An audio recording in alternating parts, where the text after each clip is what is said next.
नमस्कार, मी doctor Shraddha Chandak, paediatric haemato oncologist and immunologist, Kepon super speciality hospital, Chhatrapati Sambhajinagar. आपण जितके आपल्या शारीरिक आरोग्याबद्दल जागरूक आहोत ना, तितकेच मानसिक आरोग्याबद्दल दुर्लक्षित आहोत.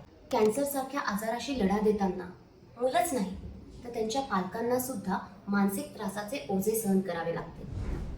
सततची भीती, चिंता, काळजी, थकवा, आर्थिक अडचणी, कौटुंबिक ताणतणाव आणि आजूबाजूच्या लोकांची विविध मते आणि तर्क यामुळे त्यांचे मन खचून जाते.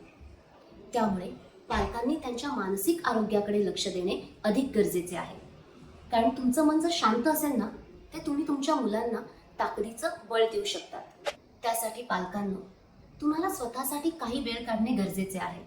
काही छंद जोपासणे, मित्रांशी गप्पा मारणे, डॉक्टर किंवा समुपदेशकांचा सल्ला घेणे, मन मोकळेपणाने चर्चा करणे हे तुम्हाला मानसिकदृष्ट्या मजबूत ठेवेल. लक्षात ठेवा, पालकांची सकारात्मकता ही मुलांच्या ताकदीचे शस्त्र ठरते.